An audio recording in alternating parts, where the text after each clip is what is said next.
Morning, one and all. Welcome to my classroom. I am Reshma C., Assistant Professor, Department of Civil Engineering, SNIT, Adur.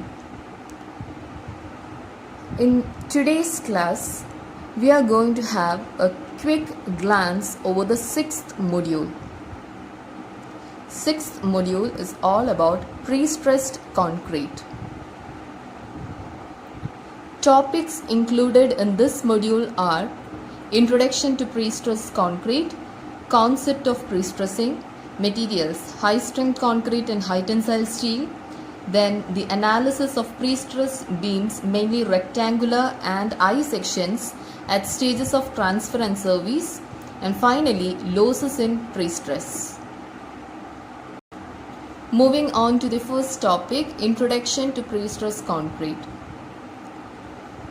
We know that in pre-stressed concrete, steel and concrete are stressed prior to the application of external loads. So the internal pre-stress balances the stress induced due to external loads, thereby the whole section of concrete participate in resisting the external force.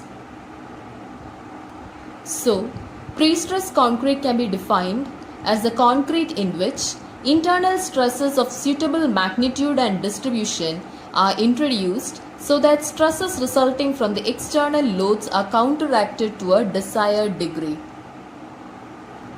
Examples of pre-stressing includes force fitting of metal bands on wooden barrel and spokes of a bicycle. With this, we can conclude that the principle behind pre-stressed concrete is that compressive stress induced by the high-strength steel tendons in concrete member before loads are applied will balance the tensile stress imposed in the member during service or working condition. Then we learned about the different types of pre-stressing, which includes hydraulic pre-stressing, mechanical pre-stressing, thermoelectric pre-stressing and chemical pre-stressing based on the source of pre-stressing force. Then we classified the pre-stressed concrete based on the design and construction, which include internal and external pre-stressing, linear and circular pre-stressing, partial or full pre-stressing. Among this, the most important one is the internal pre-stressing, which includes two types, pre-tensioning and post-tensioning. In pre-tension concrete, steel tendons are tensioned before concrete is cast. The steps included in pre-tensioning are: first one, applying tension to tendons. For this, the molds are placed in position. Then the high-strength tensile steel is threaded through the molds. The steel is then pre-stressed using jacks and anchored. Second step is casting of concrete, in which concrete is poured in mold and allowed to set. And the last step is transferring of pre-stress. In this, after the attainment of strength, steel is released and transfer the force on concrete by bond. Next is post-tensioning. In this, steel tendons are tensioned after the concrete has been cast and hardened. The steps included in this are: first one, casting of concrete. That is, the concrete units are first cast by incorporating ducts to house the pre-stressing tendons.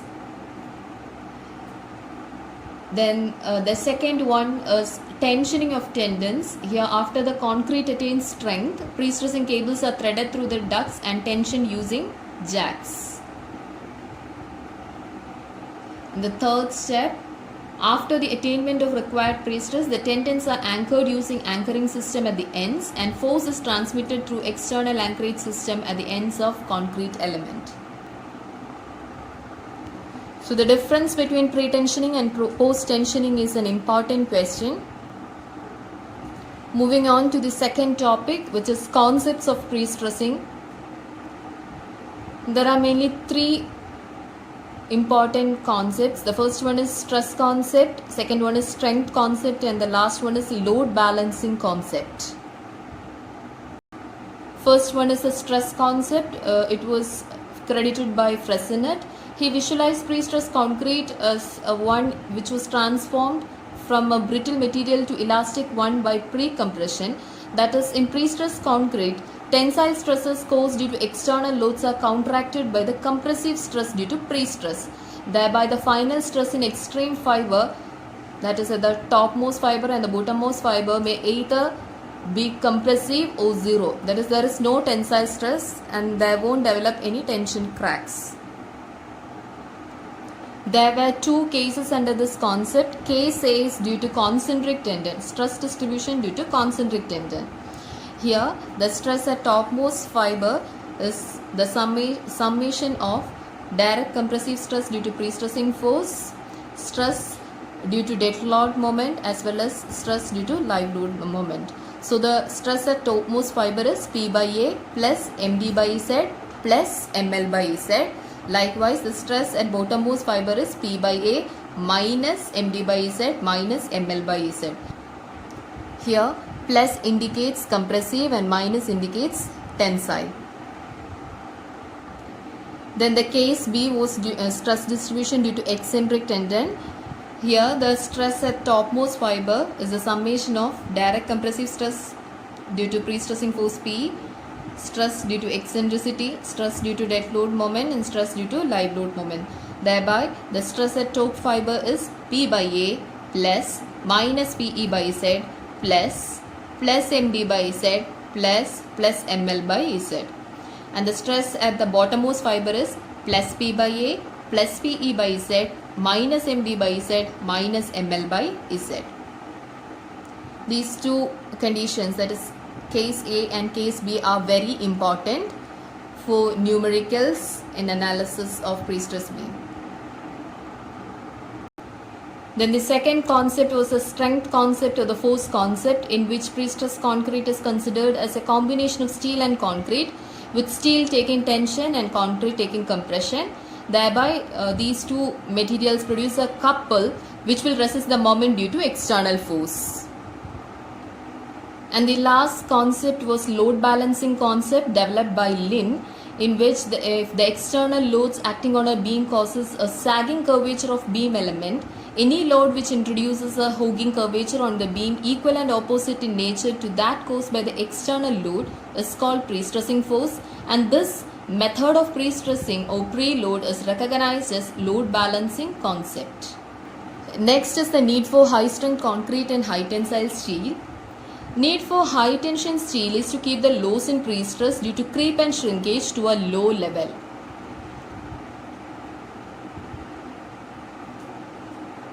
Only then sufficient pre-stress will be available after all the losses. Then the need for high strength concrete is mainly because anchorages are generally designed to be used along with high strength concrete. Also, bursting stresses are resisted by high strength concrete, and shrinkage cracks will be less with high strength concrete. Moreover, the cross-sectional area for members will be reduced, thereby reduction in dead loads, particularly in large span beams. So it will be more economical. And finally, since high tensile steel is used in pre-stressed concrete, high strength concrete is a must. Now the fourth topic is analysis of pre-stressed beams, mainly rectangular and I sections at stages of transfer and service. For this, we need to have the equations corresponding to stress distribution in concentric case and stress distribution in eccentric case, that is case A and case B. In the analysis part, we had worked out many problems, like to find out the concentric pre-stressing force or find the eccentric pre-stressing force corresponding to certain conditions. Here, this is an already worked out question in the previous lecture. In this question, the hint was that the stress at the soffit of beam is 0. We have to find out the concentric pre-stressing force. Likewise, we have to find out the eccentric pre-stressing force when stress at the soffit of beam is 0. So in both these cases, we have to write down the equation corresponding to concentric tendon and corresponding to eccentric tendon, and equate the stress at bottom fiber, resultant stress at bottom fiber to 0, and find out the value of P. Then in another question we worked out, in which also the stress at extreme fiber is to be calculated. The difference was that here the steel wires are distributed in a non-uniform way. There are 3 number of bars at the top and more number of bars at the bottom. So definitely the center of gravity of steel has to be found out to find the eccentricity. So we have to use the formula A1y1 plus A2y2 divided by A1 plus A2 to find out the center of gravity of steel, and then we have to calculate E. Then the remaining is as usual.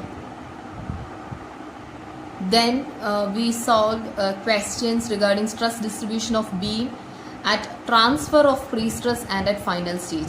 In this question, the difference is that at transfer of pre-stress, we can use the initial pre-stressing force in the equation, but at final stage, we have to use the final pre-stressing force in the equation. That is, we have to deduct the loss of pre-stress from the initial pre-stressing to get the final pre-stressing, and that has to be substituted to the equation. That was the difference with these type of questions. Then in the problem with an unsymmetrical I section, in which it is asked to find out the stress at center of span, the difference is that the center of gravity of concrete won't be at the exact mid of depth, total depth. So we have to find out the center of gravity of concrete. Then in the equation for stress at top fiber, we have to use Z top at the top portion and Z bottom at the bottom portion. Z top is I by Y top and Z bottom is I by Y bottom. This is the difference with this question. And here they have given 2 conditions, pre-stress plus self-weight, which means we have to use the equation P by A plus PE by Z plus MD by Z. Whereas in the second case, pre-stress plus self-weight plus live load, we have to use P by A plus PE by Z plus MD by Z plus ML by Z. Then in another question, it was asked to find out the bending moment when tension at the bottom of beam is 0. Then in that case, we have to write the equation for stress at the bottom and equate it to 0, find out the value of M from it. Then in another question, we were asked to find out the load factor against cracking. Load factor is nothing but cracking moment by working moment. Working moment is MD plus ML. Cracking moment is MD plus ML plus extra moment. That extra moment, equation for that extra moment is F into Z, where F is the modulus of rupture and Z is the section modulus.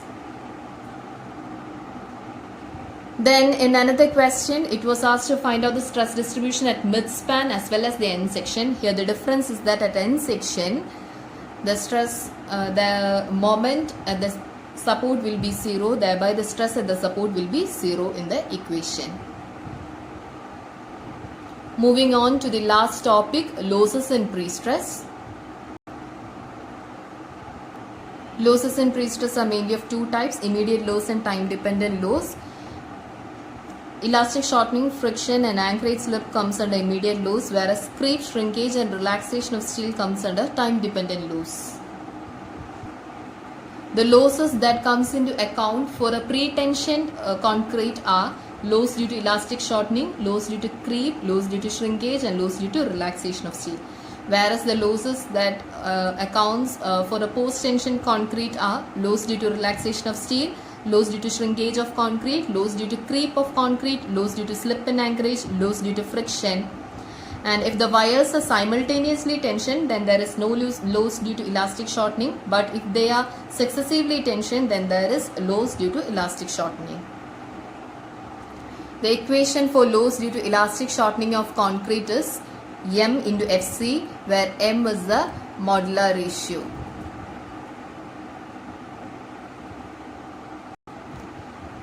Next, the loss of pre-stress due to creep is phi into M into Fc, where phi is the creep coefficient and M is the modular ratio. Then the loss due to shrinkage of concrete, it is the product of shrinkage strain of concrete and modulus of elasticity of steel. That is Es into epsilon c. Next is the loss due to creep in steel or relaxation of steel. It varies with the type of steel, with the age, temperature, etc. Usually the range is assumed to be 0 to 90 Newton per mm square. Next is the loss due to anchorage slip. It is delta into Es by L, where delta is equal to PL by AE. Es is the Young's modulus of steel and L is the span of beam. Then the loss due to friction. Pre-stressing force Px at a distance x is P0 into e raised to minus mu alpha plus Kx, where mu is the coefficient of friction between steel and duct. K is the coefficient of wave effect or wobble effect. And the loss of pre-stress due to friction may be calculated as Px is equal to P0 into 1 minus mu alpha plus Kx, where P0 is the initial stress. It's not initial pre-stressing force, it's the initial pre-stress. Now, if jacking is only from one end, that is tensioning is happening only from one end, then alpha will be 2 times the slope at one end. Alpha will be 2 alpha dash. Whereas if tensioning is from both ends or jacking is from both ends, then alpha will be equal to slope. Using those equations, we had solved many problems in the previous lectures. Now, the note that we have to take while doing problems is that if the initial pre-stressing force P0 and the loss in pre-stress is given, then the final pre-stressing force for the final stage P will be equal to initial pre-stressing force minus percentage of loss by 100 into initial pre-stressing force. In other case, if the working pre-stress, that is pre-stress in service state, is given and the loss of pre-stress is given, then initial pre-stress has to be calculated using the working pre-stress by the remaining pre-stress, where remaining pre-stress is 100 minus percentage of loss divided by 100. And some questions, sometimes the pre-stress loss may not be given. In that case, we can assume the loss as 0.